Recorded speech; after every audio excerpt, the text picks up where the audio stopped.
Bienvenidos a Homo Lector Audiolibros. Hoy os presentamos el 7º capítulo de las aventuras de Lois Cayley. Aventura en el Oasis, de Grant Allen.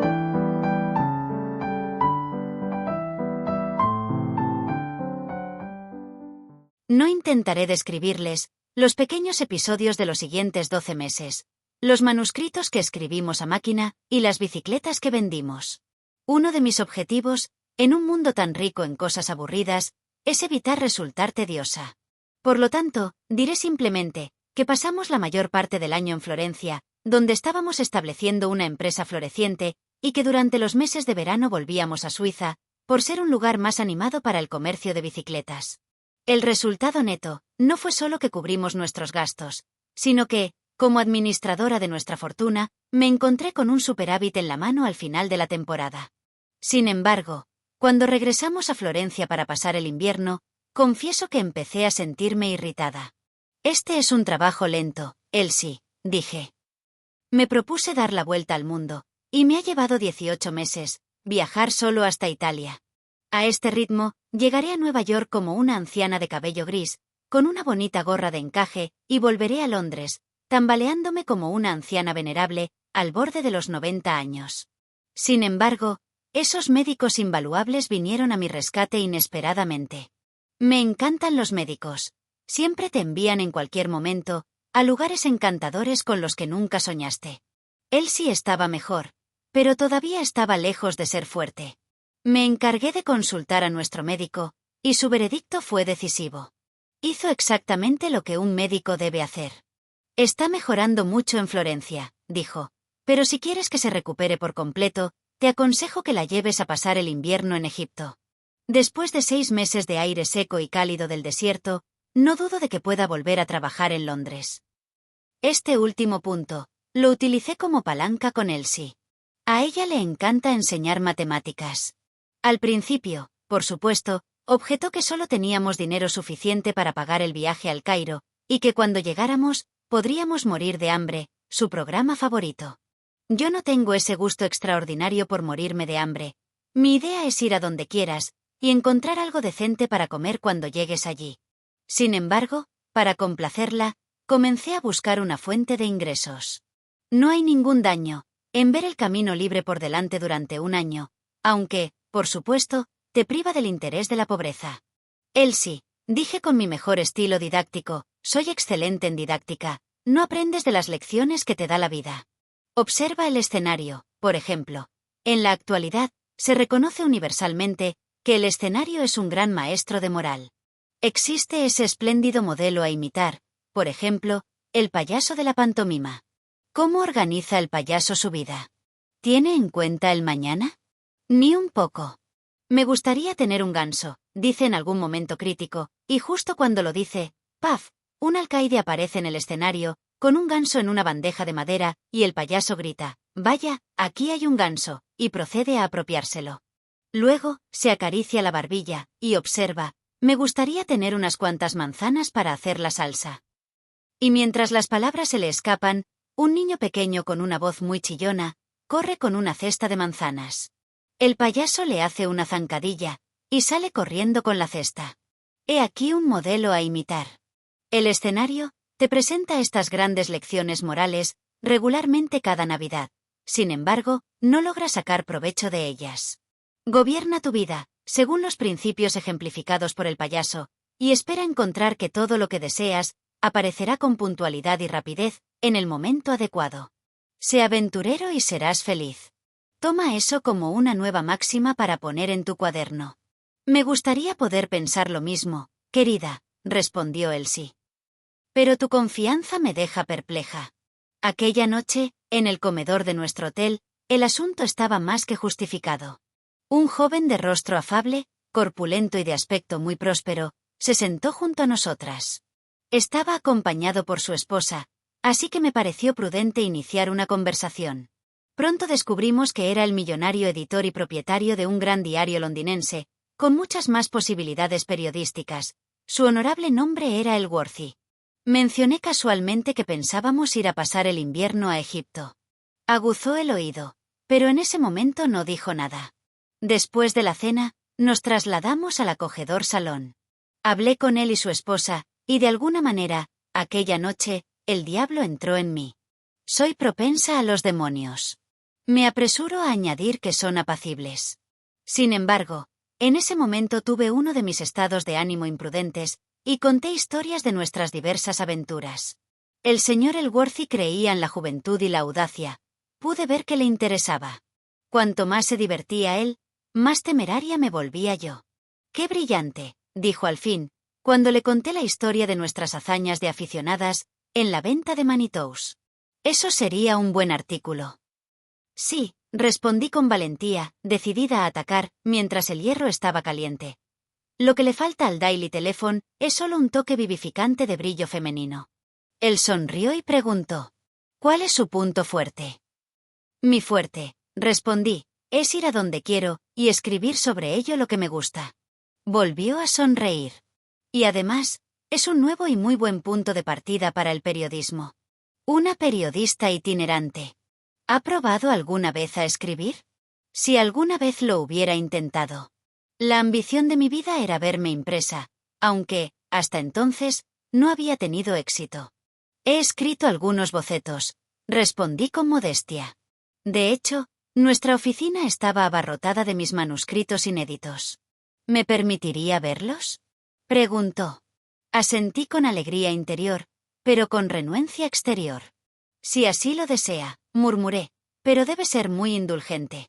Aunque no se lo había dicho a Elsie, la verdad era que en ese momento se me había ocurrido una idea para una novela, mi obra maestra, cuyo escenario me recordaba el colorido local egipcio, y por eso me moría de ganas de ir a Egipto, si la suerte así lo quería. En consecuencia, entregué algunos de mis manuscritos seleccionados al señor Elworthy, con miedo y temblor. Él los leyó, hombre cruel, ante mis propios ojos. Yo me quedé sentada y esperé, haciendo girar los pulgares, recatada pero aprensiva. Cuando terminó, los dejó sobre la mesa. Atractivos, dijo. Muy atractivos. Tiene usted toda la razón, señorita Cayley. Eso es precisamente lo que queremos en el Daily Telephone. Me gustaría imprimir estos 3, lo seleccionó, a nuestra tarifa habitual por 1000. Es usted muy amable, dije tranquilamente, pero la habitación se tambaleó conmigo. En absoluto. Soy un hombre de negocios, y estos son buenos ejemplares. Ahora, en cuanto a Egipto, voy a plantear el asunto. En forma de propuesta comercial, te comprometes, si pago tu pasaje y el de tu amiga, junto con todos los gastos de viaje, a escribir para mí 3 artículos descriptivos por semana sobre el Cairo, el Nilo, Siria y la India, de unas 2000 palabras cada uno, a 3 guineas las 1000? Me faltaba el aliento.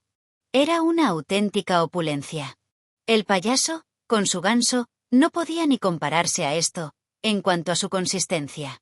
Mi editor me había traído también la compota de manzana, sin siquiera darme la molestia de cocinarla. Al día siguiente, ya estaba todo arreglado. Elsie intentó protestar, con el estúpido argumento de que no tenía dinero, pero el médico había ordenado que la punta de su pulmón derecho fuera enviada a Egipto, y yo no podía permitir que se burlara de la medicina. Conseguimos nuestras literas en un vapor de P&O, desde Brindisi, y en menos de una semana, estábamos navegando en el seno del Mediterráneo azul.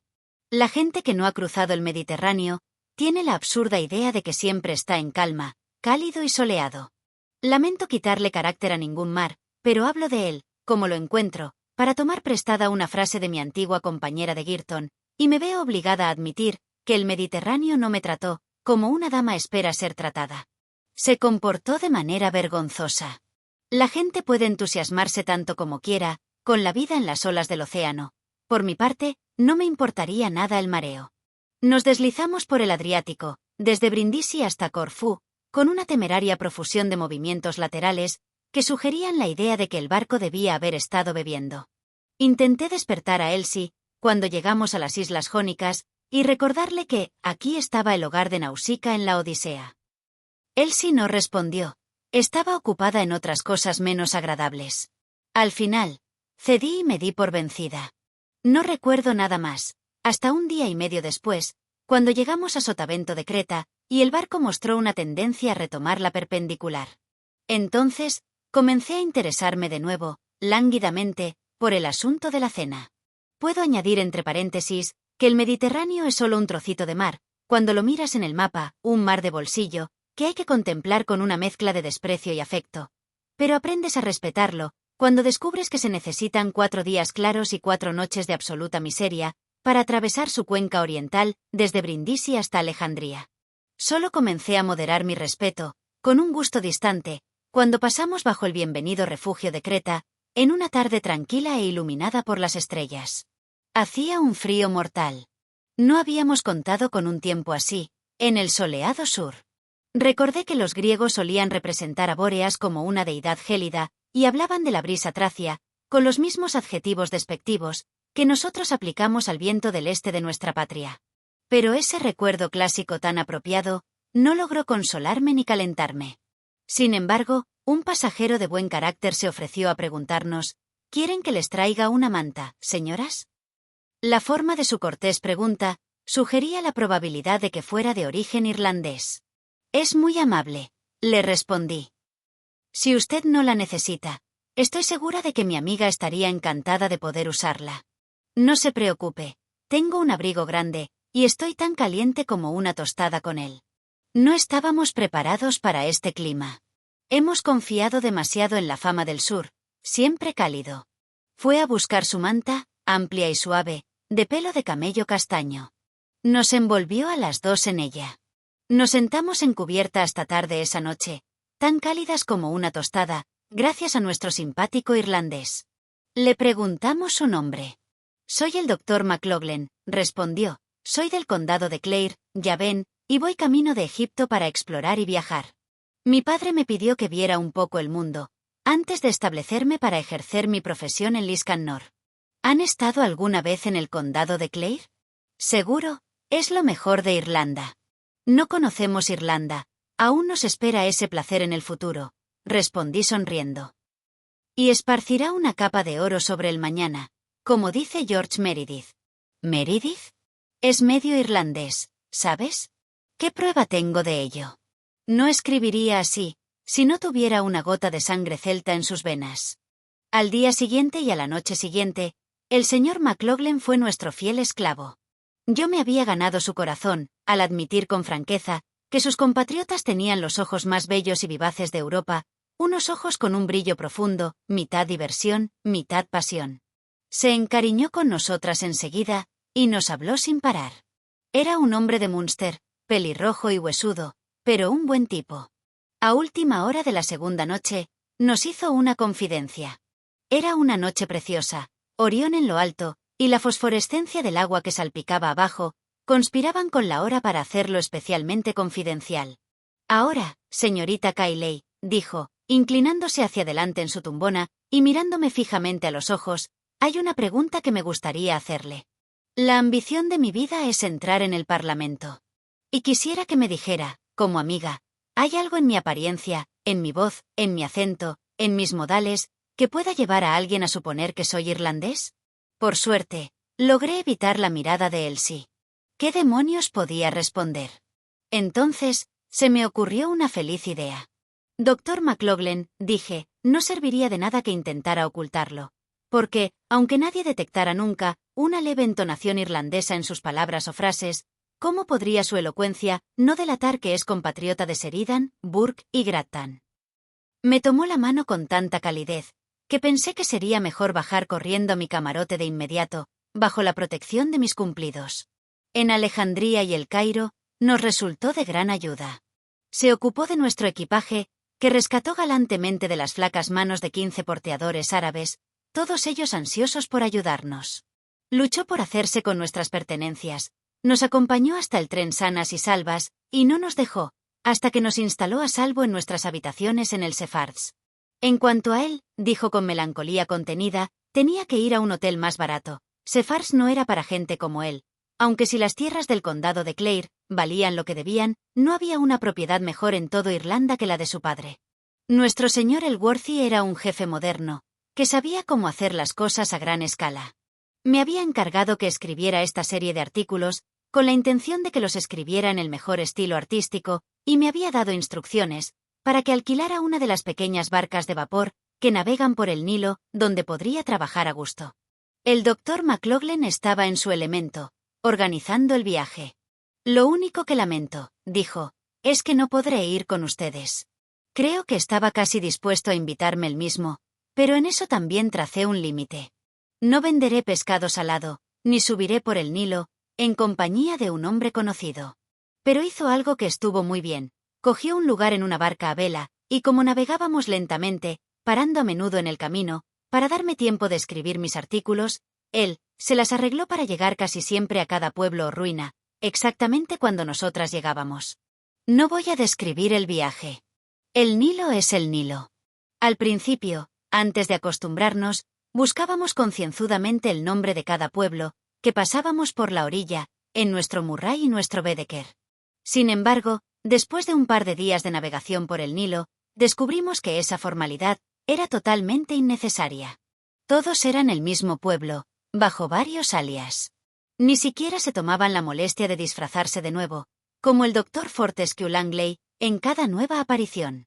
Todos tenían una pequeña mezquita encalada, con un par de altos minaretes, y alrededor de él se extendían varias cabañas construidas con barro, que parecían más colmenas que viviendas humanas. También había, en cada una de ellas, un grupo de palmeras datileras, que sobresalían de un grupo de casas humildes y desnudas, y todas tenían un aire pintoresco, e incluso imponente, desde la distancia, pero se desvanecían en una miseria indescriptible, a medida que uno se acercaba a ellas. Nuestro avance era monótono. A las 12 del mediodía, pasábamos por Abutek, con su mezquita, sus palmeras, sus chozas de barro y sus camellos. Luego, durante un par de horas, avanzábamos por el medio de un campo verde a cada lado, salpicado de más chozas de barro, y respaldado por una cadena de montañas grises del desierto. Solo para llegar a las 2 de la tarde, 20 millas más arriba, a Abutek, una vez más, con la misma mezquita, las mismas chozas de barro y los mismos camellos altivos, masticando plácidamente. Después de un alboroto salvaje en el muelle, dejábamos atrás Cuscam, con sus camellos todavía masticando serenamente la cena de anteayer, y 20 millas más adelante, de nuevo, después de haber pasado por la misma llanura verde, con las mismas montañas grises de fondo, nos deteníamos una vez más en el idéntico Cuscam, que esta vez se describía absurdamente como Tagtag. Pero, ya fuera Abutek, o Cuscam, o Tagtag, o cualquier otra cosa, solo el nombre difería. Siempre era la misma ciudad y siempre tenía los mismos camellos en exactamente la misma etapa del proceso digestivo. Nos parecía indiferente, si veíamos todo el Nilo, o solo 5 millas de él. Era como un papel pintado, bastaba una muestra, el conjunto era la muestra, repetida infinitamente. Sin embargo, tenía que escribir mis artículos, y los escribí con valentía. Describí los diversos episodios del complicado proceso digestivo del camello, con el más mínimo detalle. Me deleité con las palmeras datileras, que conocí en 3 días, como si me hubieran criado comiendo dátiles. Ofrecí descripciones verbales de cada niño, mujer con velo, jeque árabe y sacerdote copto, que encontramos en el viaje. Y estoy dispuesta a reimprimir esos estudios concienzudos, de chozas de barro y minaretes, con cualquier editor emprendedor, que me haga una oferta. Otra desilusión pesaba sobre mi alma. Había creído que, mientras subía por el Nilo, la orilla estaría sembrada de innumerables templos en ruinas, cuyas enormes columnatas rojas se reflejarían en el agua a cada paso. Pero, me sorprendió descubrir, que a menudo, pasábamos 2 días enteros navegando a toda velocidad, sin que un templo rompiera la monotonía de esas eternas palmeras datileras, y esos camellos tranquilos y arrogantemente indiferentes. En mi humilde opinión, Egipto es un fraude. Hay demasiado Nilo, y no hay suficientes templos.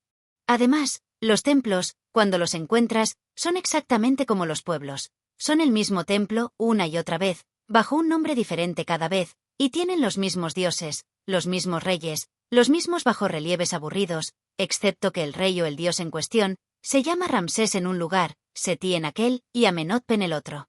Con esta variación insignificante, cuando hayas visto un templo, un obelisco, una tabla jeroglífica, habrás visto todo el antiguo Egipto. Por fin, después de muchos días de navegación, atravesando diariamente el mismo paisaje, levantándonos por la mañana, frente a un pueblo con una mezquita, 10 palmeras y 2 minaretes, y retirándonos tarde por la noche, frente al mismo pueblo una vez más, con mezquita, palmeras y minaretes, como antes, Llegamos una tarde a un lugar llamado Jirga. En sí mismo, creo que Jirga no se diferenciaba materialmente de todos los demás lugares por los que habíamos pasado en nuestro viaje. Tenía su mezquita, sus 10 palmeras y sus 2 minaretes, como de costumbre. Pero recuerdo su nombre, porque una avería misteriosa afectó allí a nuestro barquito de vapor, y el ingeniero nos informó que debíamos esperar, al menos, 3 días para repararlo. La barcaza del Dr. McLoughlin nos había alcanzado en Jirga, y nuestro amigo irlandés nos ayudó con gallardía. Preguntó a un guía de habla inglesa a dónde podíamos dirigirnos, y el guía le dijo que había un oasis discreto, nunca visitado por los europeos, a un día de viaje, cruzando el desierto. Por lo general, se necesitan al menos 3 días para reunir camellos y guías, para una expedición de ese tipo, ya que Egipto no es una tierra a la que se pueda llegar con prisas. Pero el infatigable doctor descubrió además que acababa de llegar un jeque, que a cambio de una retribución, nos prestaría camellos para un viaje de 2 días. Vi que aquella era una buena oportunidad de cumplir con nuestro deber para con el señor Elworthy. Un oasis no visitado, y 2 damas europeas, que serían las primeras en explorarlo. Ahí tienen una empresa periodística. Si nos mataban, tanto mejor para el Daily Telephone. Me imaginé la emoción en Piccadilly Circus. Extra especial, nuestra propia corresponsal, brutalmente asesinada. Me alegré por aquella oportunidad inesperada de obtener notoriedad. No puedo decir honestamente que él sí se alegrara conmigo. Tenía prejuicios contra los camellos, el desierto y el nuevo periodismo. No le gustaba que la asesinaran, aunque era prematuro, porque nunca lo había intentado. Se oponía a que los fanáticos de la secta Senussi, que se decía que habitaban el oasis en cuestión, pudieran degollarnos como perros de infieles. Le señalé, con cierta extensión, que era precisamente esa casualidad lo que añadía interés a nuestra expedición como aventura periodística. Imagínense la gloria de ser la primera mujer periodista martirizada por la causa. Pero ella no quería que la asesinaran. No entendía este aspecto de la cuestión. Sin embargo, si yo iba, ella iría también, dijo, como la muchacha generosa que es, no me abandonaría cuando me estuvieran cortando el cuello. El Dr. McLoughlin hizo el trato por nosotras, e insistió en acompañarnos a través del desierto. Aplicó su método de negociación con los árabes, con gran entusiasmo. ¿Queréis que os pague por adelantado? Les dijo, no os daré ni un penique, hasta que llevéis a estas damas, sanas y salvas, a Jirga. Y recordad, señor jeque, que no llevamos dinero, así que si vuestros amigos de Wadi Bou deciden cortarnos el cuello, lo harán por placer, no por algo que puedan ganar con ello. ¿Provisiones, Effendi? Preguntó el jeque. Llevaremos todo lo necesario para 2 días de viaje, dijo el irlandés. Supongo que podéis comprar comida en el bazar de Jirga, pero no tocaréis ni un penique, hasta que nos hayáis desembarcado de nuevo en la orilla, tan seguros como nos habéis traído. Así que, si los sentimientos religiosos de los fieles de Wadi Bou les llevan a descuartizarnos, pensad que sois vosotros los que saldréis perdiendo. El jeque se encogió, como si le tomara por el príncipe de Gales. De hecho, el dinero es el mejor argumento para convencer a cualquiera. Cuando partimos hacia el desierto, al amanecer del día siguiente, parecía que íbamos a emprender un viaje de varios meses. Llevábamos una compañía de camellos, que podría haber servido para una caravana. Teníamos 2 grandes tiendas, una para nosotras y otra para el Dr. McLoughlin, y una tercera para cenar. Llevábamos ropa de cama, cojines y agua potable envuelta en pieles de cerdo hinchadas, que en realidad eran pieles de cabra, lo que no parecía nada tentador. Teníamos pan y carne, y una provisión de regalos, para ablandar los corazones y debilitar los escrúpulos religiosos de los jeques de Wadi Bou. Viajamos como príncipes, dijo el doctor. Cuando todo estuvo listo, nos pusimos en camino solemnemente, nuestros camellos se levantaron y olfatearon la brisa con aire de superioridad, como si dijeran, resulta que voy a donde tú vas, pero no supongas ni por un momento que lo hago para complacerte. Es mera coincidencia. Vas rumbo a Wadi Bou, yo tengo asuntos propios que me llevan allí. Corro un velo sobre los incidentes del viaje. Me doy cuenta de que montar a camello no es muy diferente de viajar en barco por el Mediterráneo. Son el mismo fenómeno, en circunstancias diferentes. De antemano nos habían asegurado, con autoridad, que gran parte del bienestar en un viaje por el desierto depende de tener un buen camello. En este asunto no soy una autoridad. No pretendo ser juez de los camellos. Pero no noté ningún bienestar, así que me atrevo a creer que mi camello debe haber sido excepcionalmente malo. Esperábamos problemas de los fanáticos nativos, pero debo admitir que tuvimos más problemas con Elsie. No era insubordinada, pero no le gustaba montar en camello. Y su bestia se aprovechaba de su juventud e inocencia. Un camello bien educado debe ir casi tan rápido como un niño puede caminar, y no debe sentarse sobre la arena ardiente, sin una razón justificada. El animal de Elsie se arrastraba y se detenía a intervalos frecuentes, arrodillándose con frecuencia sobre la arena y mostrando una disposición intolerante a aplastar a la pobre Elsie bajo su peso. El doctor McLaughlin lo amonestó con elocuencia irlandesa, no siempre en un lenguaje destinado a ser publicado, pero se limitó a levantar su labio altanero y a preguntar en su propia lengua no hablada qué sabía él sobre el desierto.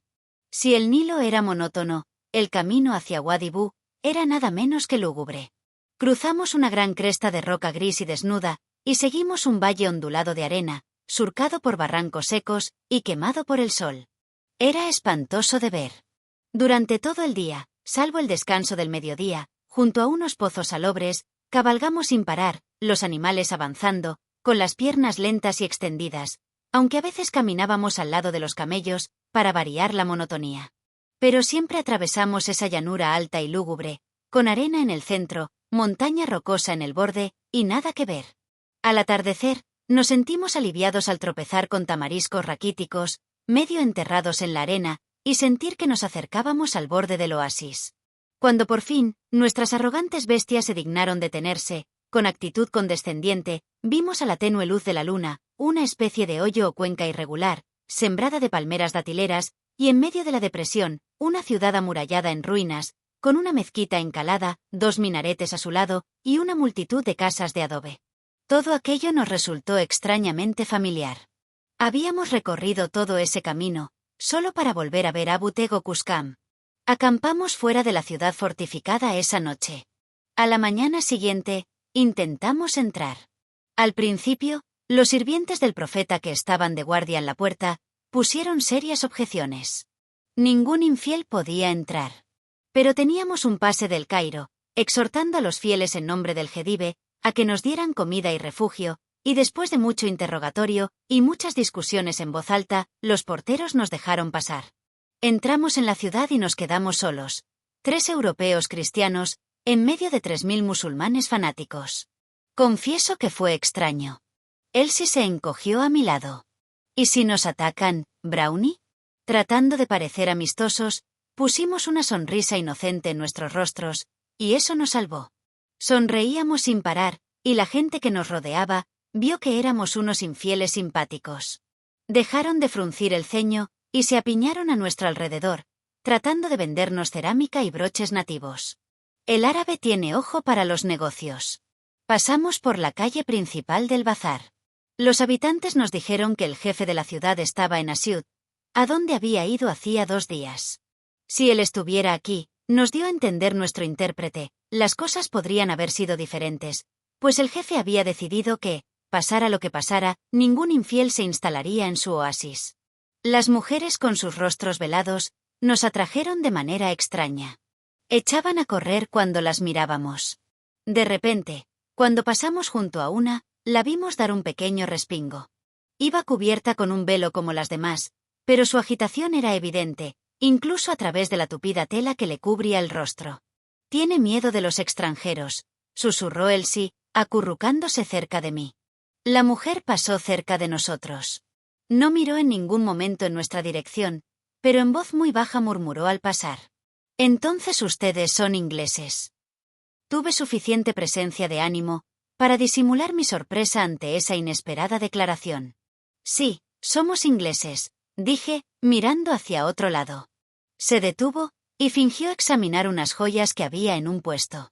«Yo también», continuó, con la misma voz contenida. «Por el amor de Dios, ayúdenme». «¿Qué está haciendo aquí?», pregunté, también en voz baja y sin mirarla. «Vivo aquí, estoy casada. Estuve con las fuerzas de Gordon, en Jartum. Me secuestraron.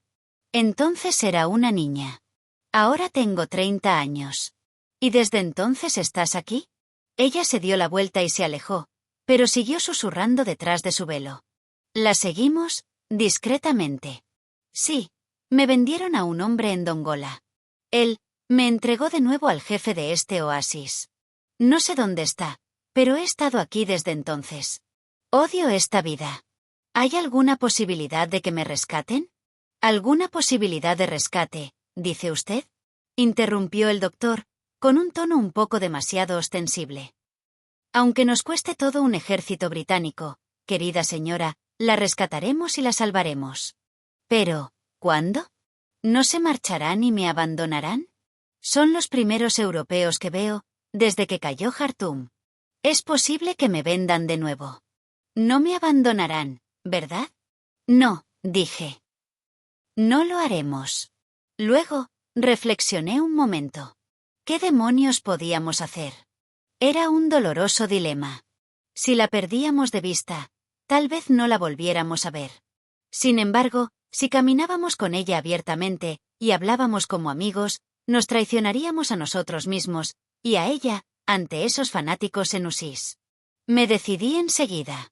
Puede que no sea muy prudente, pero, según cómo estén las cosas, creo que siempre es mejor actuar que quedarse sin hacer nada. ¿Puede encontrarse con nosotros, fuera de la puerta, al atardecer?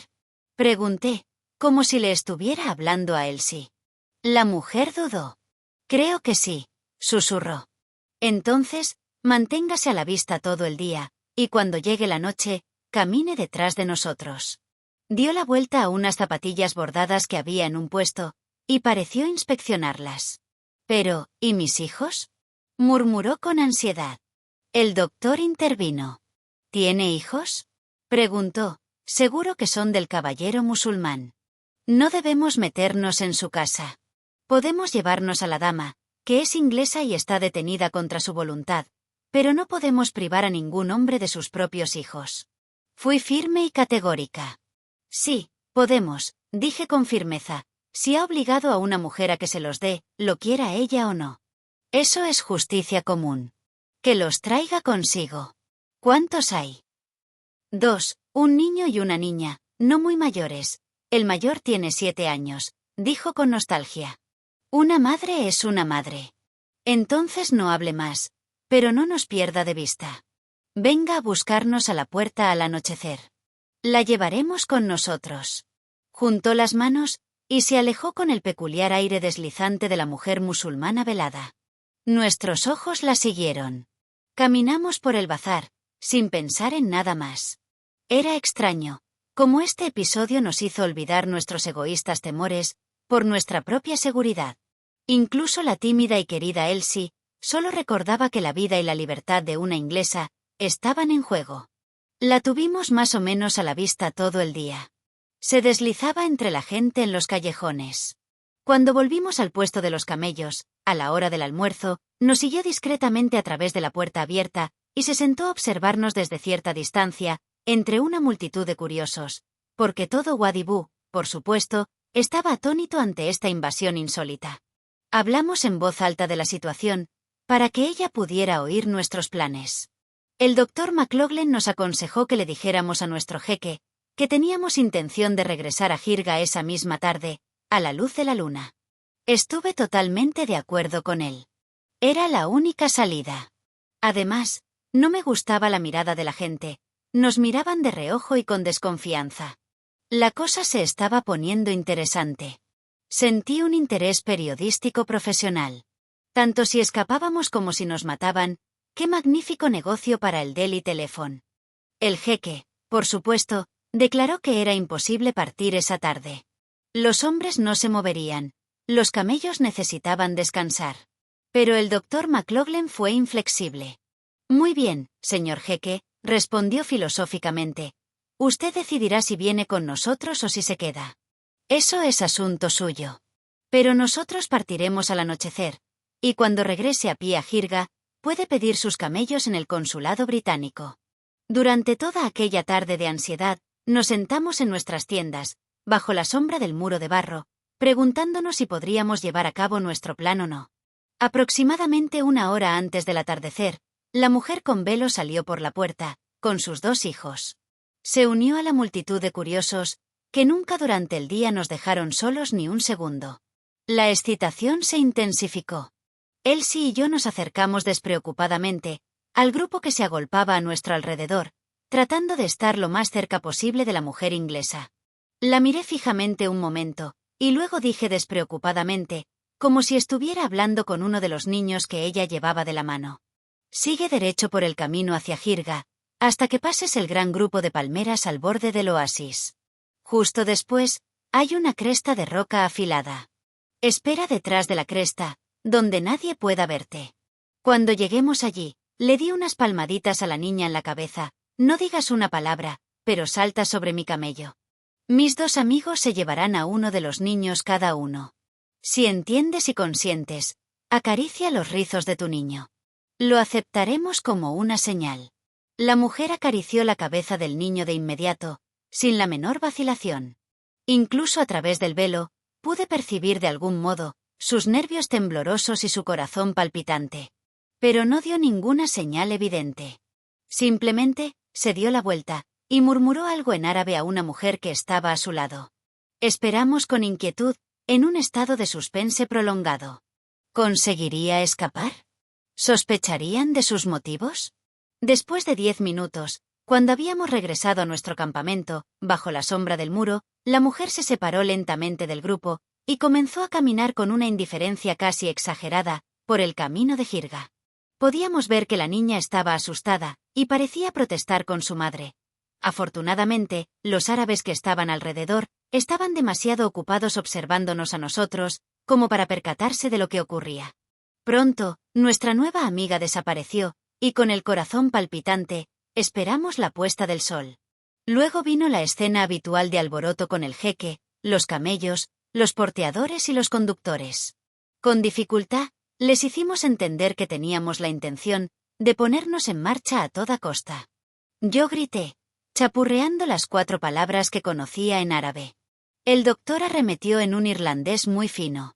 Al final cedieron, y se pusieron en marcha. Uno a uno, los camellos se levantaron, doblaron sus lentas rodillas, y comenzaron a caminar con paso majestuoso, con el cuello estirado, por el camino hacia el río. Avanzamos entre los palmerales, con una multitud de muchachos siguiéndonos y gritando, pidiendo comida. Empezamos a temer que nos acompañaran demasiado lejos y descubrieran a nuestra fugitiva. Pero afortunadamente, todos se dieron la vuelta a la vez, en un pequeño santuario encalado, cerca del borde del oasis. Llegamos al grupo de palmeras, doblamos la esquina de la cresta. ¿Los habíamos perdido? No, allí, agazapados, junto a las rocas, con sus hijos a su lado, estaba sentada nuestra misteriosa desconocida. El doctor estuvo a la altura de la situación. «Haga que los camellos se detengan», le gritó con autoridad al jeque. El jeque se quedó desconcertado. Era una nueva hazaña que se le venía encima. Levantó los brazos y gesticuló desenfrenadamente. El doctor, impasible, hizo entender a los conductores, mediante una extraña pantomima, lo que quería. Ellos asintieron, medio aterrorizados. En un segundo, la fugitiva estaba a mi lado. Elsie había cogido a la niña, el doctor al niño, y los camellos empezaban a levantarse lentamente de nuevo. Eso es lo mejor de un camello. Una vez que lo pones en camino, avanza mecánicamente. El jeque prorrumpió en una serie de comentarios en árabe, que no comprendimos, pero cuyo carácter hostil no se nos pudo escapar fácilmente. Estaba fuera de sí de ira. Entonces, de repente, me di cuenta de la espléndida ventaja de tener a un irlandés de nuestro lado. El doctor McLaughlin sacó su revólver, como alguien acostumbrado a tales episodios, y apuntó de lleno al iracundo árabe. «Mire, señor jeque», dijo con calma, pero con un fino toque de bravuconería. «¿Ve este revólver? Bueno, a menos que haga que sus camellos se dirijan directamente a Jirga, sin ningún otro problema, no dudaré en utilizar este arma contra usted. Y si toca un solo cabello de nuestras cabezas, responderá con su vida ante el gobierno británico». No estoy segura de que el jeque comprendiera la naturaleza exacta de cada palabra de esta amenaza tan amplia. Pero sí, estoy segura de que captó su significado general, acentuado como estaba con algunos toques de revólver. Se volvió hacia los conductores, e hizo un gesto de desesperación. Significaba, aparentemente, que ese infiel era demasiado para él. Luego, gritó unas cuantas instrucciones tajantes en árabe. Al minuto siguiente, las patas de nuestros camellos avanzaban con paso rápido por el camino de Jirga, con una rapidez que, estoy segura, debe haber sorprendido a sus dueños. Seguimos cabalgando en la penumbra, en un estado de suspenso febril. ¿Alguno de los senusís habría notado nuestra presencia? ¿Echarían de menos a la esposa del jefe en poco tiempo, y nos seguirían armados? ¿Nos traicionaría nuestro propio jeque? No soy una cobarde, pero confieso que, si no hubiera sido por nuestro fogoso irlandés, me habría sentido desanimada. Estábamos agradecidas por ese coraje temerario y el buen humor del celta indómito. Eso nos impidió ceder. Tenga en cuenta, señor jeque, dijo, mientras nos abríamos paso entre las rocas iluminadas por la luna, que tengo suficientes cartuchos en la funda de mi revólver, y que si hay problemas esta noche, habrá 2 para tus amigos los senusís y 1 para ti. Pero por temor a decepcionar a un caballero, es tu propia bala especial, la que utilizaré primero, si llega el momento de luchar. El inglés del jeque era cada vez menos entendible, pero a juzgar por la forma en que asintió y saludó con la cabeza, ante ese comentario, estoy convencido de que entendía el irlandés del doctor, tan bien como yo. Hablamos poco por el camino. Todos estábamos demasiado asustados, excepto el doctor, que nos animaba con un fuego ardiente de humor salvaje. Pero, mientras tanto, encontré tiempo para enterarme, mediante unas cuantas preguntas a nuestra amiga velada, algo de su cautiverio. Había visto a su padre, masacrado ante sus ojos en Jartum, y luego había sido vendida a un mercader, que la trasladó, poco a poco, y mediante diversos intercambios a través del desierto, pasando por lugares solitarios, hasta el oasis de Senosí. Allí había vivido todos esos años, con el jefe, al que su último comprador la había vendido. Ni siquiera sabía que la aldea de su marido era parte integral del territorio del Gedive, mucho menos que los ingleses estaban ahora ocupando prácticamente Egipto. Nada había oído ni aprendido desde aquel fatídico día, solo había esperado en vano la remota posibilidad de un libertador. Pero, ¿nunca intentaste huir hacia el Nilo? Exclamé asombrada. ¿Huir? ¿Cómo podría? Ni siquiera sabía en qué dirección estaba el río. Era imposible cruzar el desierto a pie o encontrar un camello. Los senusís me habrían matado.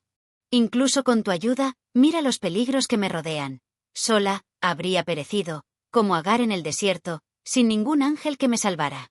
Pero ahora ya tienes aquí a tu ángel, exclamó el doctor McLaughlin, mirándome. Tranquilo, señor Sheikh. ¿Qué es eso que se acerca? Era otra caravana, que iba en dirección contraria, rumbo al oasis. Una voz gritó desde allí. Nuestra nueva amiga se aferró a mí con fuerza. «Es mi marido», susurró jadeante. Todavía estaban lejos, en el desierto, y la luna brillaba con fuerza. Unas cuantas palabras apresuradas al doctor, y con una resolución salvaje, afrontamos la emergencia. Hizo que los camellos se detuvieran, y todos nosotros, saltando de la silla, nos agachamos detrás de sus sombras, de tal manera que la caravana que se acercaba debía pasar por el otro lado. En ese mismo momento, el doctor se volvió resueltamente hacia el jeque. «Mire, señor jeque», dijo en voz baja, con movimiento del revólver, «lo cubro con esto. Deje que estos amigos suyos pasen. Si hay alguna conversación innecesaria entre ustedes, o algún problema de cualquier tipo, recuerde, la primera bala va directa como una flecha a su corazón». El jeque saludó con más sumisión que nunca. La caravana se puso a la altura de nosotros. Podíamos oírlos. Gritaron en voz alta de uno y otro lado, el saludo acostumbrado, «En el nombre de Alá, paz», respondieron, «Alá es grande, no hay más Dios que Alá». ¿Pasaría algo más? ¿Nos engañaría nuestro jeque? Fue un momento de inquietud. Nos agachamos y nos acurrucamos en la sombra, con el corazón lleno de miedo, mientras los conductores árabes fingían estar desensillando a los camellos. 1 o 2 minutos de ansiedad, y luego, mirando por encima de los lomos de nuestras bestias, vimos cómo su larga fila se dirigía hacia el oasis. Vimos cómo sus cabezas con turbante, recortadas contra el cielo, desaparecían lentamente. Uno a uno se desvanecieron. El peligro había pasado. Con el corazón palpitante, Nos levantamos de nuevo. El doctor se apresuró a ocupar su lugar y se sentó en su camello. Ahora, señor Jeque, siga cabalgando con todos sus hombres como si la muerte los acechara, dijo. Con camellos o sin ellos, tendrán que marchar toda la noche, sin soltar las riendas hasta que estemos a salvo en Jirga. Y por supuesto, nunca nos detuvimos, bajo la influencia persuasiva de ese revólver cargado, hasta que desmontamos una vez más, al amanecer, en la orilla del Nilo, bajo protección británica. Entonces Elsie, yo y nuestra compatriota rescatada, nos derrumbamos juntas con un suspiro de alivio. Nos abrazamos y lloramos como niñas. Fin. Gracias por ver este vídeo. Por favor, no olvides suscribirte, dar a me gusta, compartirlo y dejar un comentario. Si te ha gustado este relato, puedes encontrar más audiolibros en nuestro canal, Homo Lector.